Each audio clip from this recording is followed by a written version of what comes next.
Yes, greetings and thank you for once again keeping it on CK Sports and the pitch side. Our YouTube channels have dedicated a lot of time with bringing you with all the latest that you need to know in the world of sports and African football. Now, on this particular edition, we are going to be discussing a lot that is trending on the African continent, the East African region in particular, because just around the corner, we shall be having the African Nations Championships starting in Kenya, Uganda, and Tanzania. Of course, a few days ago, I was in Nairobi, Kenya, and yes, I managed to discover lots of things that I've already shared on our CK Sports YouTube channel, and some of those you've been able to see on our social media pages. We encourage you to subscribe on those two YouTube channels so that you don't get left out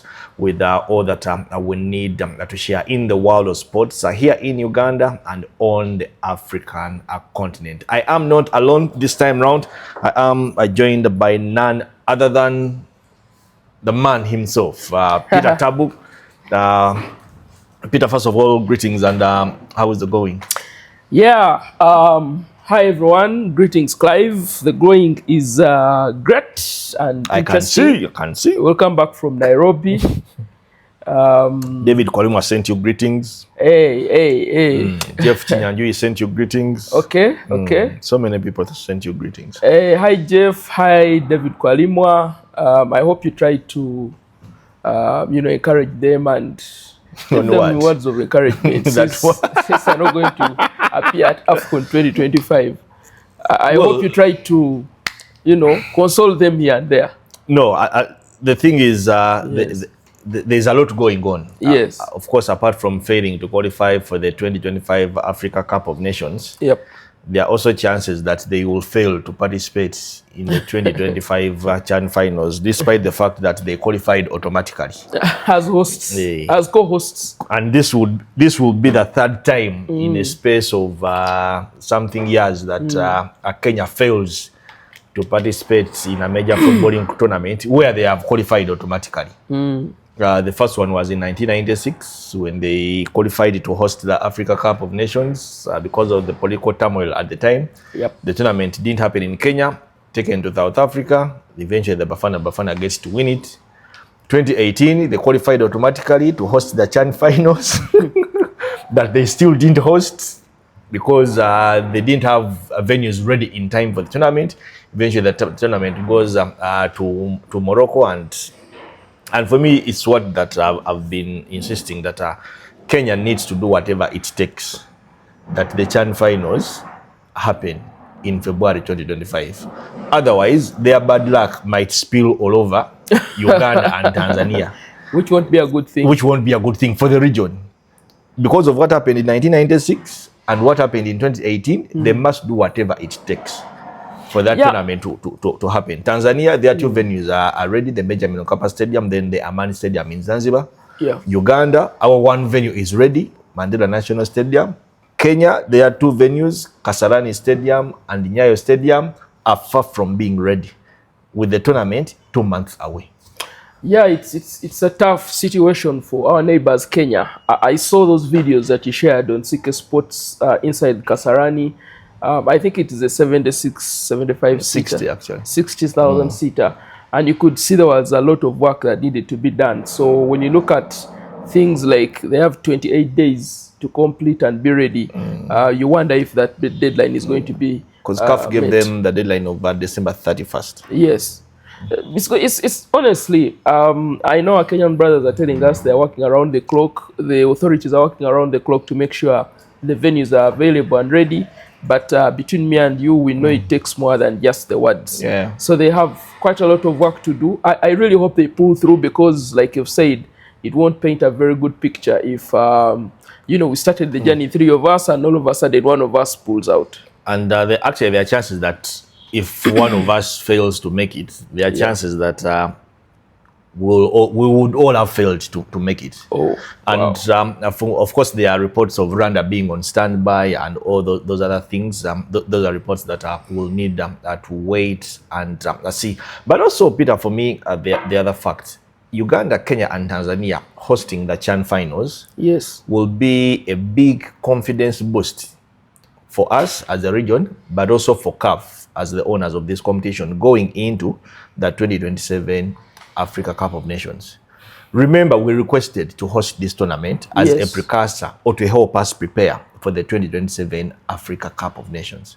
So in the event that it does not happen, chances are that in a way it paints us in bad light going into the 2027 Africa Cup of Nations, because if Kenya, you were supposed to host the 2018 CHAN finals and you didn't host the tournament because the venues that you had highlighted for the tournament weren't ready then, I mean, how many years have passed? Quite a number. And we are back at the same level, the same point that you don't have venues already. So for me, I feel as first of all as a region, but also as a country, there are probably things that we are not doing right, and unfortunately on so many occasions we never get the right answers why we always want to rush through these things, and we end up not being able to deliver what is actually supposed to be delivered. Yeah, when you say that we never get the right answers, I mean, you look at Kenya and the situation they are in right now politically. They've just had a president, I think is a year or something into power. William Ruto. The bid was won under the current president. Yeah, of course, and he promised that he's going to make sure that some of these things are done. But I feel like there's a lot of happenings in politically for them that I think they somehow switched off on the focus of trying to make sure their venues are available for CHAN. So now that the pressure has piled up even more, I think CAF is looking on and waiting to see if they are really committed to making sure that this happens. Yeah, but Peter, sometimes you also want to feel that it's not a Kenyan thing, because it's an African thing. I've been to the Africa Cup of Nations, and on match day, the opening day of the championship, paint is still drying. Paint is still dry. People are still fixing tables. They are still putting stickers.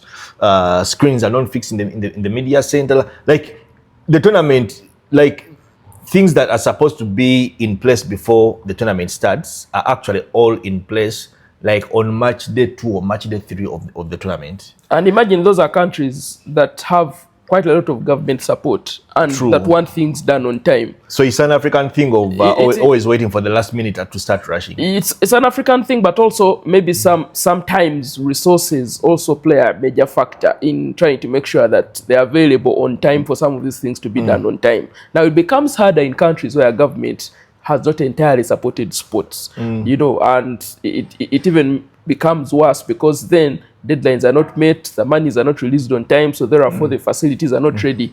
But in other countries where government supports, sports and they are ready to invest in hosting tournaments, the only shortfall is maybe the people who are contracted to make sure some of these services are delivered, and they maybe fall short here and there. But at least generally, you go to stadiums and they are branded. You've been to stadiums where volunteers start from the main gate to the stands when you're entering to where you're supposed to sit.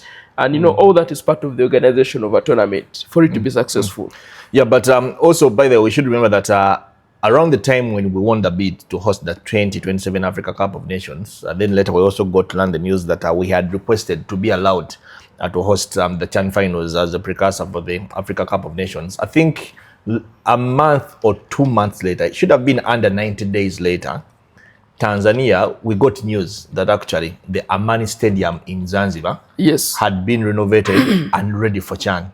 Yes. And I think it was the first stadium that was ready even before the Benjamin Mkapa Stadium in Tanzania, which is the main footballing or sporting facility in Tanzania. And as we speak, for it has been ready, waiting for the tournament. Information I'm getting that there is also a lot of renovation work that is going on at the Benjamin Mkapa Stadium. That is the reason why you've not had a lot of football activities happening there, apart from the international games. Yes. CAF Champions League, the national team and playing, I know that.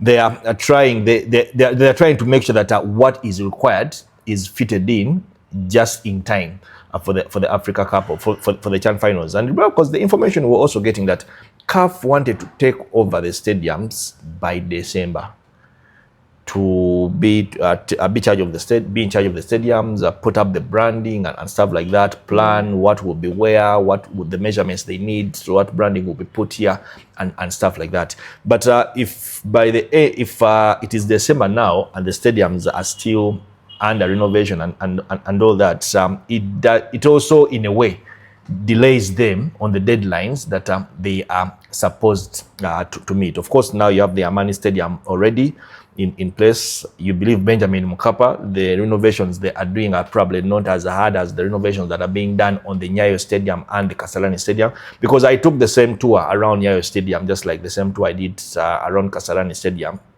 and I must confess, Nyayo Stadium is in a more worse state than Kasarani. Than Kasarani Stadium.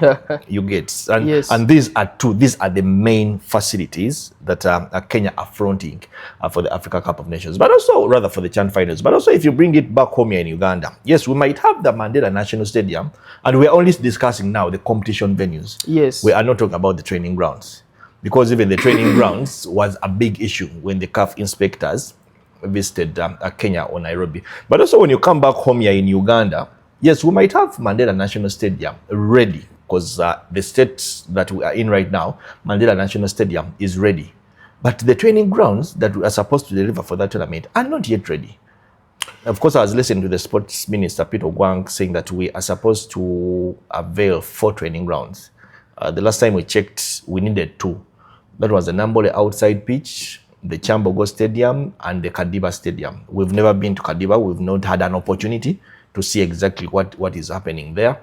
We've been to Nambole several times, and we can confirm that probably the only thing that is missing from the Nambole outside pitch are the floodlights, which floodlights can be installed in 2 or 3 days, under a week, provided what is needed is there. Me and you should have been about 2 or 3 weeks ago. Yeah. We visited the Chambogo facility that is supposed to be the other training ground. That was actually should have been towards the end of November. And you remember the state we found the facility in. Yes. And that was exactly 2 months to the tournament, or to the opening day of the tournament. The grass was yet to be laid. They were still trying to work on the drainage system. The changing rooms were being constructed and stuff like that. So the spotlight might be on Kenya today, but when you also flip the coin and you bring it this other side of the region in Uganda, we are not entirely there, especially when you look at the training facilities that we are supposed to put in place for this tournament. Yeah, actually for Uganda, I think we have to appreciate that the pressure that was put on government to make sure Nambole is ready, maybe before this qualification campaign got underway, is what has gotten us here. Because, the facility is not entirely ready, because me and you, Clive, know that there are some things CAF needs adjusted at the Mandela National Stadium. Yeah, but at least we know the playing surface and where the other spectators sit and all, lights, those are things that have been done. You need to think and also imagine if that pressure wasn't put on government to have this facility ready ahead of this qualification campaign that just ended. We probably would have been in the same situation with Kenya that they are in right now. But we are past that hurdle, and you want to think that we should be also able to do our part. Let's have Chambogo ready, let's have Kadiba ready, and by the time CHAN gets underway, those should be used as facilities, because we told the world that these facilities will be used as well. So it's a different story if all of a sudden we are saying that we have Nambole ready and we have the outside training pitch ready. I think there are other facilities that we said are going to be available, and they've got to be available if the tournament starts. Well, we'll be keeping our ears on the ground to check out exactly, to follow and see how we are progressing as a country. The tournament we are talking about is starting in about 6 weeks. Yes. You're talking about the 1st of February to the 28th of February. Some reports are saying the 24th of February. Of course, we still have the qualification round going on. Should be the final phase of the qualification round before we can get to know the entire 19 teams that will be taking part in this competition, which also brings me to the other point. There are so many teams that are putting out in this competition, especially from the Arab world. Of course, South Africa Africa. Rather, countries like Egypt never take part in this competition. But the latest news we are getting is Tunisia. I think they won it in 2011.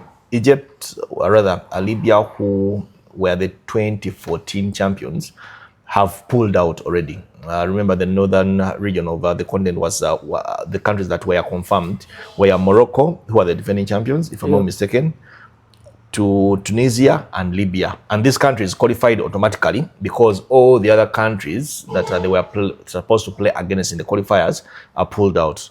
So because the region was supposed to bring 3 countries, these countries qualified automatically. But as we speak, okay, the reports we are getting, yet to get confirmation from CAF, is that Algeria and Libya have pulled out. Rather, Algeria and Libya have pulled out. So for a 19-team tournament, if those 2 are pulling out, that leaves us with a 17. Of course, when you come in the COSAFA region, you have the likes of South Africa, who never really interest themselves in taking part in this for this time round. They have not interested themselves in taking part in this tournament. Yet, I feel these are some of the countries that probably have the best leagues on the continent. They have some of the best players playing in these leagues, and them being part of this championship, there is a way it also elevates it to a level that will have that global interest, like the Africa Cup of Nations. It doesn't paint a good picture that the Maghreb nations are pulling out. I think for a tournament to be as exciting and interesting, all participating teams really need to show up and also bring, the players required to actually play in it. Like you said, when that happens, the level of the tournament is elevated and there is more viewership and there is more attention given to it. But before a tournament starts, when you hear stories like country XYZ has pulled out, and these are countries we know have also been playing well in these tournaments, when the tournament is happening or when they host it, it doesn't look good on CAF, it doesn't look good on African football. And I think that is one of the main factors that Patrice Motsepe and CAF need to look into, try and make sure that countries actually adhere to the fact that they show up in tournaments and participate in them. Because if those countries... Well, there should be things that interest them to be part of the tournament. Yeah, of course, that has to be money and prize money, which I think CAF has really tried to do, especially in other tournaments. Also, what you forget, and why probably most people find this tournament an inconvenience, I find it a good platform for players who play in the local leagues. Why some people find it as an inconvenience. For instance, this edition, and it's not CAF's problem because the world has been affected by so many things, and most calendars or competition calendars are yet to recover, stabilize ever since the pandemic. This particular tournament is happening in February. Now, most leagues in February are probably still ongoing. And remember, some of these leagues have clubs that also have to deal with playing on the continent, the Champions League, the Confederations Cup, and all that. So you thought that probably, just like we normally have the Africa Cup of Nations, maybe we used to have it in January when some of the African leagues had broken off, or in the summer when the leagues have entirely broken off.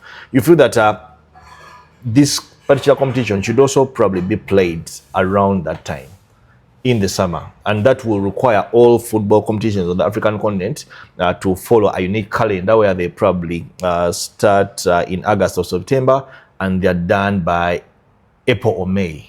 Then you say June, July, we shall be having the CHAN and in different years so that it does not collide with the Africa Cup of Nations. But you're having it in February.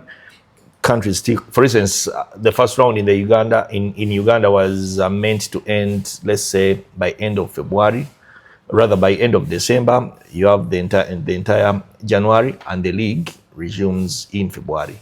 Now, if we are to break off in December, we are going to take off the entire February. We are going to take off the entire February. Those are 2 months, and the league will only resume in March.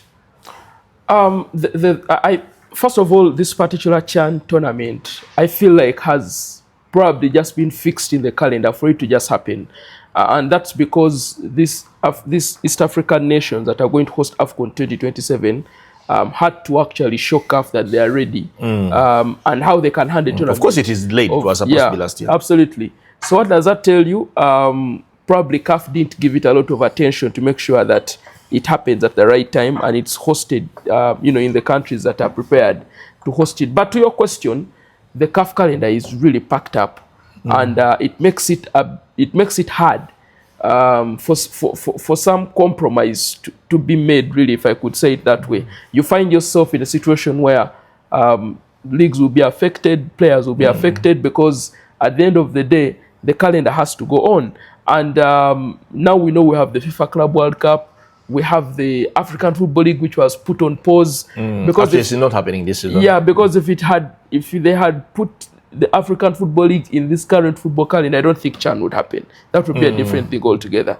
So it's too packed and congested, and of course that means that some countries are, if for example your country or the league in your country doesn't have enough financial power and top clubs that can stand up and say, well, I think we won't avail our players to go and play for this tournament, you find yourselves playing with, adhering the fact that you have to go and actually Morocco participate. actually assembling their under 23. Absolutely. I mean, their countries, they would come and comfortably win the competition. Yeah, because they have a good setup and youth football setup and all. So back to your question, it's a congested fixture or it's a congested calendar, and it comes down to who is actually available, who has enough time.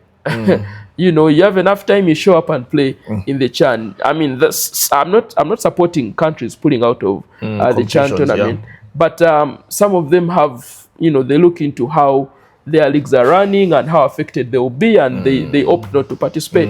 Same thing with CECAFA. The return on investment. Yes, and all that. you look at CECAFA, you know what's happening with CECAFA. As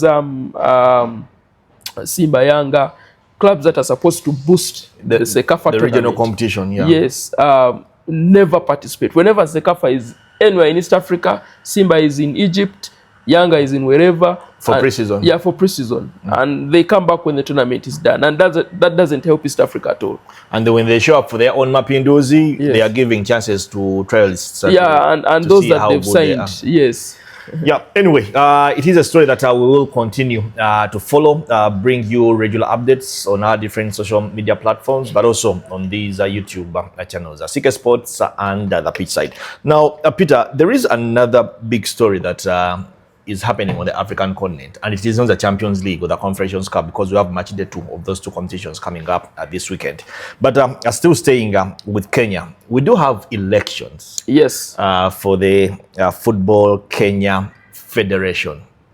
The elections are on this weekend at the Kasarani Indoor Stadium, and we have a total of 8 candidates. Initially there were 9, but now we have a total of 8 candidates. I'll just go through the candidates as they will tackle them. Of course, you have Doris Petra, who has been the vice president for the incumbent, Nick Mwendwa. They are returning as a pair, but tables have turned. Yep. Now, Nick wants to return as the vice president, Doris as the president. You have Hussein Ahmed alongside McDonald Mariga. Many people think these are the favorites. You have the former chief executive officer of KFA, of the Kenyan FA, Bali Otieno, and Lucy Kageni. And then you have Sami Owino, who is a former Kenyan international, alongside Evans Kadenge. Evans Kadenge is the son to the legendary Kadenge na mpira. Okay. Then you have Cleophas Shimanyula alongside Twaham Barak. And then you have Tom Alila alongside Barrel Odiambo, Sam Ochola alongside Willis Waliyaula. Hope I've gotten that right. Chris Amimo alongside Anthony Macau. Then initially there were 9 with the veteran administrator Sam Nyamweya wanting to return alongside Patricia Mutheu. Sam Nyamweya was the one that Nick toppled to take over the president of the Kenya Football Federation. Now, the Sports Act in Kenya does not allow any administrator to run for more than 2 terms. Yes. I mean, in their own thinking, the president cannot be running for 2 terms, and other politicians. And for you in sports, you think you're special, that you shouldn't have term limits. So because of that, that is why Nick would have loved to return as president. Yes. But the laws in Kenya does not allow him to return as president. Now he has fronted Doris Petra to come as president while he comes in as vice president. And some people are actually saying that that is also not right, though the Sports Act or the law is silent on that. Because when they are competing, you're competing as a pair or as a duo, a president with your running mate. And some people feel that probably he shouldn't be standing, or they shouldn't be standing because they have done their 2 terms and they should be moving on. But that is not the point. He was cleared, and Kenya will be going to the polls at this Saturday. So at about probably 5 p.m., 4 p.m., we will know who is the new president of the Kenya Football Federation. I probably also feel that this is one of the reasons why some of their bits of their preparations for CHAN are probably stalling, because the other reason that CAF gave was the fact that Uganda already has a local organizing committee, Tanzania already have a local organizing committee, Kenya don't have a local organizing committee. Probably they're also waiting for these elections before they set up that local organizing committee, because the local organizing committee is supposed to consist of some government officials and some officials also from the FA and the ministry. Yeah, of course the divisions in Kenyan football have affected them without a doubt. Their CHAN preparations, their AFCON qualification campaign. When you add that to the fact that they also didn't have a stadium ready or readily available, they had to play away from home, it made it even worse. And we all know how hard it is on the continent for a country not to have a home ground, and they have to play away from home to qualify for a major tournament. That becomes absolutely hard for that to actually happen. But to the Kenyan elections, Sam Nyamweya has a lot of history with Kenyan football, but it's related with drama and court cases. And when he left his role, or was toppled by Nick Mwenda in 2016, many Kenyans believed that there was something fresh that was coming into their football. People were excited. Yeah, people were excited, and Nick also spoke a lot of hope into Kenyans and football-loving Kenyans, telling them that he's going to change the tide and all. But you look at Kenyan, a bumpy ride. You look at Kenyan football. First of all, their league, we all know they've been struggling with TV deals or sponsors. Clubs have petitioned the FKF. They've also showed their their displeasure about how everything is run. They have had to deal with FIFA bans. Yeah, so you have to deal. That's one. Kenya's had 3 FIFA bans. The latest coming in 2022, and that's what I was coming to. Yes, because the one that came in 2022 resulted into the sports ministry not accusing, but Nick Mwenda was arrested on charges of fraud, 4 counts of fraud, and the sports ministry disbanded the FKF, and that's when FIFA came in and banned Kenya, and that ban ran up until November 2024. And that was because they had a new president who had a new ministry, the cabinet secretary changed and all that. That is how Nick got off the hook. Absolutely. And in between, and even the William Ruto winning as president. Exactly, that's what I'm saying. Exactly, that's what happened. Because when he won as president, Nick came back into the news, and you could see he's talking a lot of with a lot of excitement and all. So that period was a dark period for Kenyan football, because the league wasn't played, nothing was happening. But in the region, people were playing qualifiers, people were doing a lot of other things. So it was hard for them to bounce back from that lengthy spell. But let's get to the people who are running for the top seat. For starters, Doris Petra and Nick Mwenda. They have been there for the last how many? 5, rather 10, 8 years. Yeah, almost. But they've not done a lot. I think Nick's major achievements as FKF president include maybe the under-17 girls playing at the World Cup, qualifying for the World Cup, and the under-20 boys going for the AFCON under-20. You struggle to think of anything else that has happened in there. Maybe Kenya playing at AFCON 2019. They hadn't been there since 2004 in Tunisia. Yes, that was a major thing for him. But in between there, it's been court cases and clubs not having enough money and them not having a sponsorship for the league. So that has really not helped the matters. But you want to think that he knows his way around FKF and Kenyan football. That's why he was able to come as a deputy or a running mate. And everyone knows he's the one going to call the shots. So he's the one calling the shots and he's the one going to... About calling the shots. Yes. I think Doris Petra is only there. I don't know. Okay, there are two now conspiracy theories that I managed to gather. There are some people who think like you are thinking, that either way, Nick is going to call the shots. Yes. Now, there are some people who are thinking that in the event that they win an election, maybe after a couple of months or something, Doris will resign. Oh. And when she resigns, the vice president, who is Nick, he will be elevated. If the laws can probably allow that.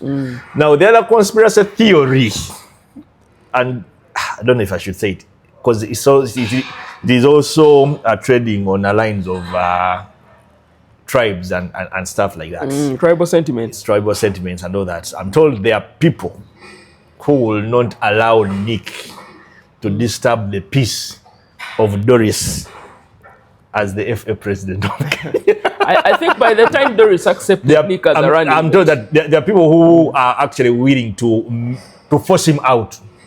When Doris is president? Yeah, because they feel he will be disturbing the peace of their president. I know about Kenyans and forcing people out of offices, but I feel like if those two sat and agreed, I feel like they know how they're because going they have worked together for the last they know how they're going to. And I watched a Nick interview one time, and he was telling Kenyans, I don't know why people are surprised that he has decided to let Doris Petra lead. He believes that women should lead from the front. And he was playing that card. Yeah, he played that card. He said it's about women leading from the front and you know, trying to be given the opportunity to showcase what they can do in leadership. Well, the elections are on this Saturday. The other candidates Hussein Mohammed, yes, who is a businessman, by the way, Chief Executive Officer of Extreme Sports Limited. And he will be running alongside McDonald Mariga, 2010 Champions League winner with Inter Milan, former Harambee Stars captain.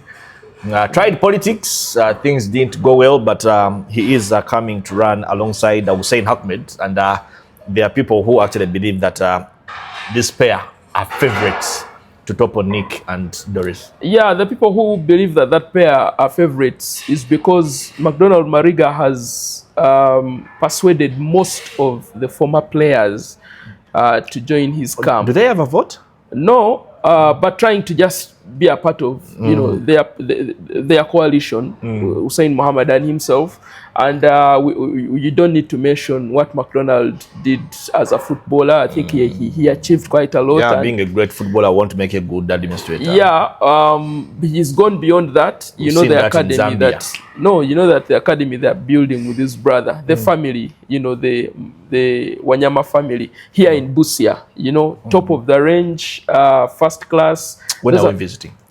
We should, by the way. Who do we talk to? David Kwalima. Without a doubt. He's the one that knows all those top henchos in Kenyan football. But Mariga, that's what Mariga offers. I know Hussein brings the money on board to make sure everything moves smoothly, and Mariga brings the expertise as a former footballer, having played for Inter, and I think he also played for Parma, and you know, been in the Serie A. And everywhere that he's been, that's quite some experience, and I'm sure I can use that to actually help Kenyan football become better. But being a better footballer doesn't make you a good administrator. Absolutely. And we've seen that a lot. I talk about the great Kalusha Bwalia. No. Remember what happened to Didier Drogba? Not Kalusha. Not Kalusha. No. King Kalu has done well, did well as president. But you remember his reign, it was filled with a lot of turmoil and all that. The other surprise candidate is Barry Otieno alongside Lucy Kangeni. Of course, Barry Otieno has served in the Football Kenya Federation for some good time. Yep. He was communications manager before he was elevated to Chief Executive Officer.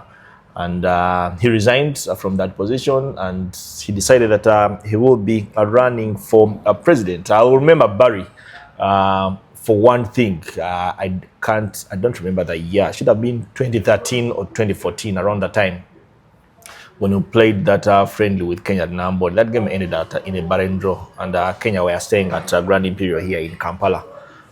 He managed to grant me an exclusive interview with Victor Wanyama. Yeah, I remember. So for me, every time I see him on TV, read about him in the papers, or see him anywhere, like, that's the first thing that comes to mind. But of course, he served as a chief executive officer. He stepped down. Now he's running for president alongside Lucy Akangeni. The turning point for Barry was him announcing that he was leaving FKF and revealing that he was going to run as president. Why? Because many thought Barry was going to be in Nick Mwenda's camp, and probably help him, make sure that that combination comes through with Petra, and then they win the election. Unfortunately, when you listen to him talk now, as he's campaigning, he thinks the system has not really done with the system that he worked in. Has not been able to, as a chief executive, as a CEO, has not been able to execute very well. And the man to run the show. Exactly. So maybe he will run it better when he's president.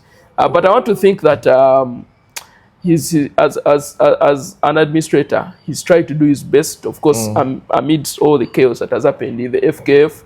And maybe that's the opportunity that he wants to showcase that he can actually do better. But it's going to be those are the three names: Petra with Nick, Hussein Mohammed with McDonald Mariga, and Barry Otieno that I think are going to contest for that. Out of eight candidates, Peter. Yes.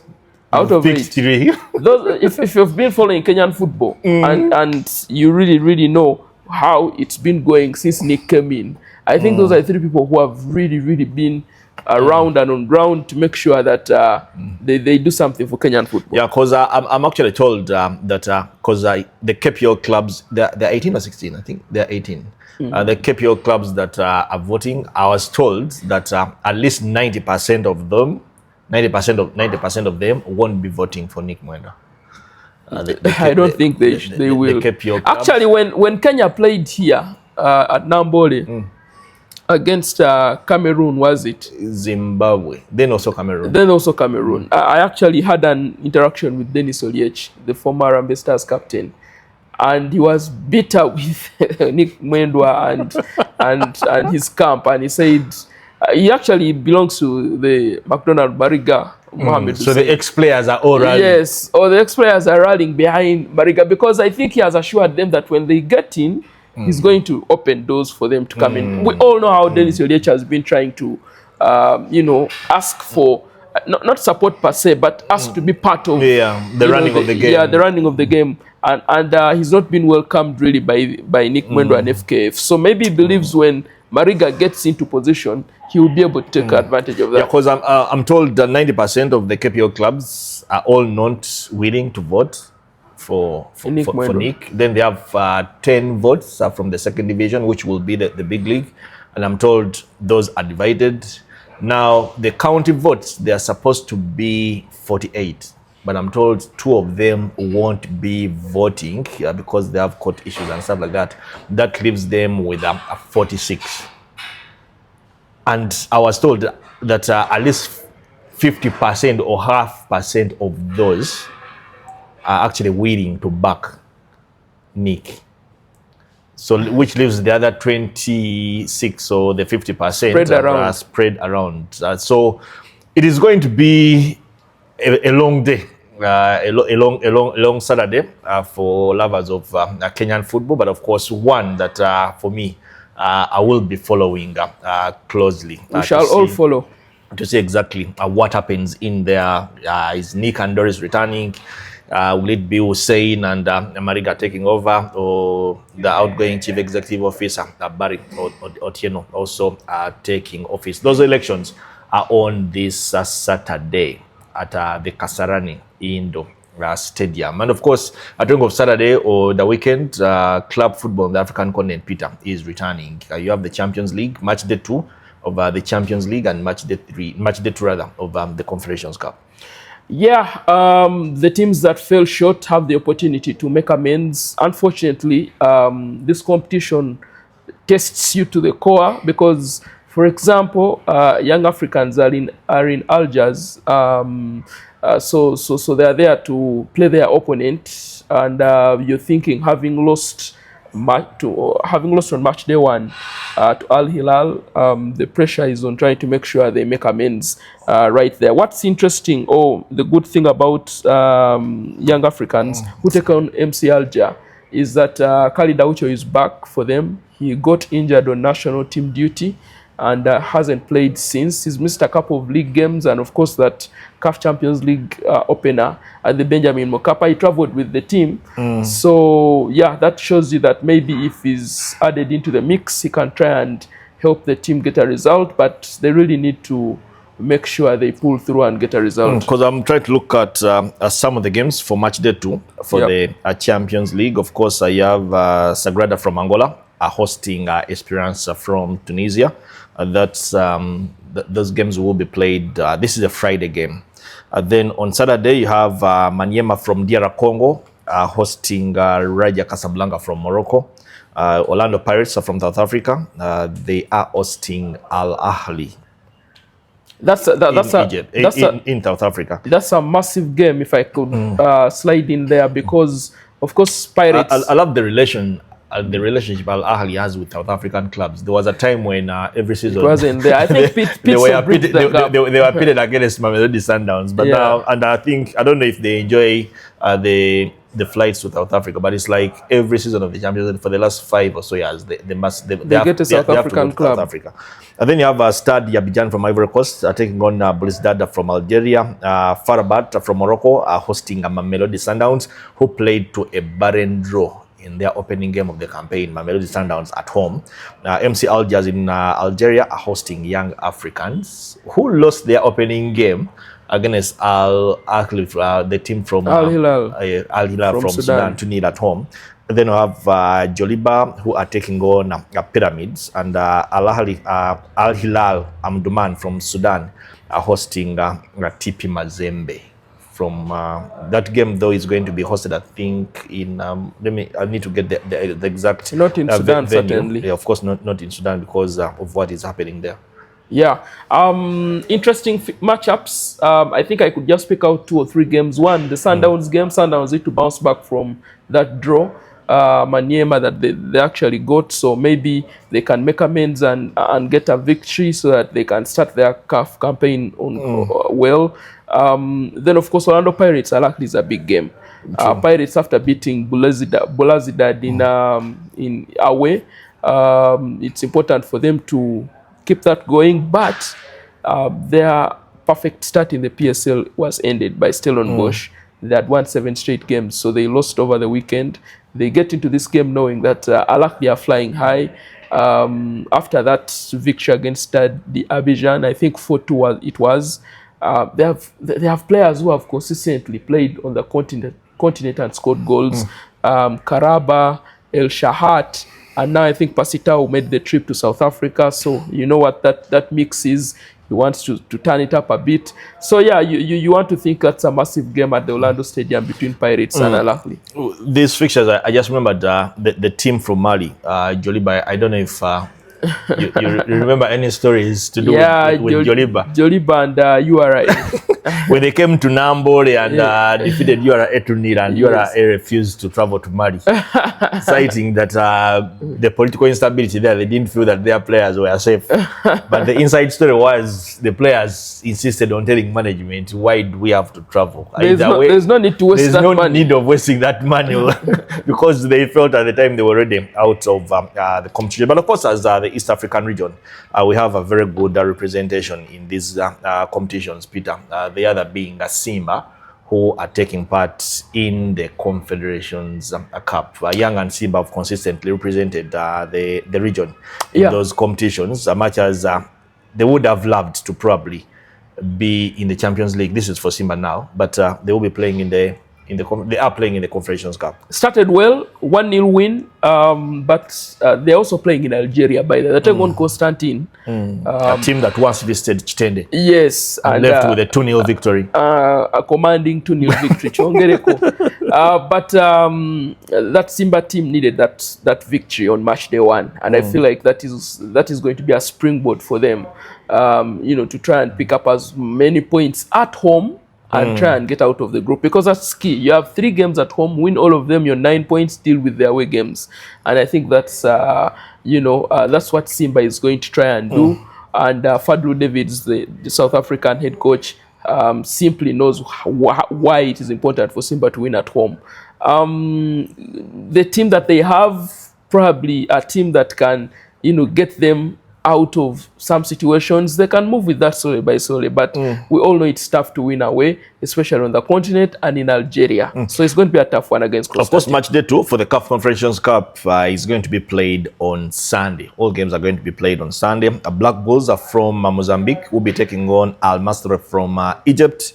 Al Masry once, can you imagine, KCCFC knocked out an Arab team in this very competition. Yes. 1-0 in Kampala, lost 1-0 in Egypt, won the game on penalties. The difference is Al Masry has always come back. And I don't know when KCC last played on the continent. Well, of course, they have Alunda Su from Angola are taking on Stade Malien from Mali. Orapa United from Botswana are taking on ASEC Mimosa from Ivory Coast. Stellenbosch from South Africa taking on Barkane from Morocco. This game will be in South Africa. Then Bravos Demaquis from Angola. Angola have 2 teams in this competition. Are taking on CS Sfaxien from Tunisia, another team that has visited Kampala before, or Uganda. Constantine, like Peter said, are taking on Simba.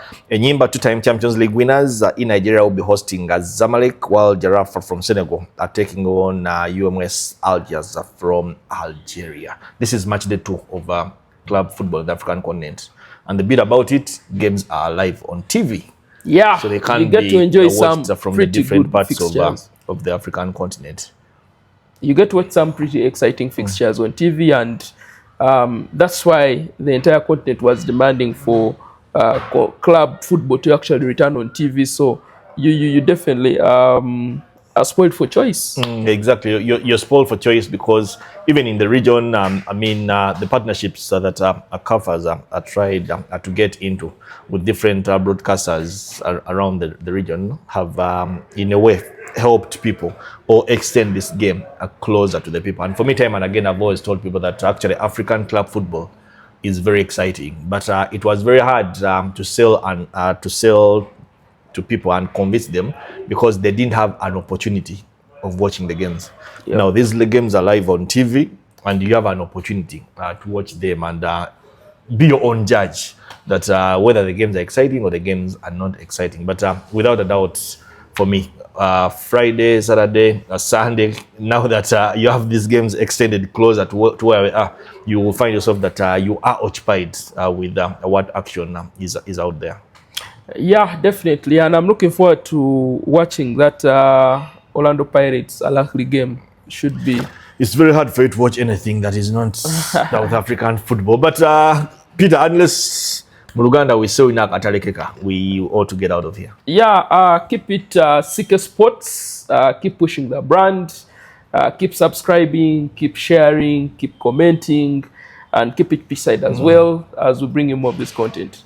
Well, that's all the time we had for you today, depending in which part of the world you are watching us from. We have lots of viewers on the African continent. We have a growing audience in Kenya. Of course, we have a growing audience in Uganda. We have a growing audience in Tanzania, according to the analytics. We have a growing audience in the United States of America. We have a growing audience in the United Arab Emirates, in Saudi Arabia, and a growing audience in the UK. And we hope that the audience keeps on growing. We are committing ourselves to bringing you all the latest that you need to know in sports in Uganda, on the African continent, and football in particular.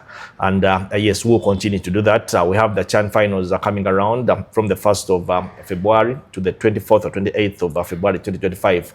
And we have a lot of shows or a lot of activities that are lined up as a build-up to that tournament. Throughout January, going into the tournament and the aftermath of the tournament. We have the Africa Cup of Nations coming up at the end of the year, and we are making plans to also bring you that coverage on our channels as we continue to build up to the big one, the 2027 Africa Cup of Nations. Of course, there are so many challenges.